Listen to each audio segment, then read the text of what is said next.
এই বিয়ের মৌসুমে ফাইনালি আমিও একটা বিয়ে বাড়ি পেয়ে গেছি আর তুড়ি মেরে রেডিও হয়ে নিয়েছি। দেখতে তুড়ি মেরে হলেও অ্যাকচুয়ালি এর পেছনে অনেক স্ট্রাগল থাকে। অনেকক্ষণ ধরে রেডি হওয়ার পরে ফাইনালি আমরা বিয়ে বাড়ি চলে এসেছি। আর বিয়ে বাড়ি এসে আমার এই বিয়ে বাড়ির পকোড়াটা খেতে এত ভালো লাগে, আমি পকোড়াটা খেয়ে নিলাম। তারপরে ফুচকা আসলে তো সবার ফেভারেট, আমারও ফেভারেট। ফুচকা খেয়ে নিলাম মন ভরে।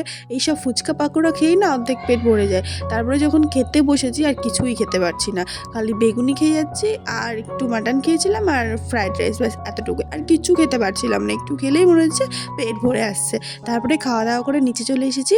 আর দেখো এখানে সবাই ডান্স করছে আর আমাদের এই দুজন তো সবসময় এক্সপার্ট ডান্সে, ওদের সাথে সাথে এরাও ডান্স করছে।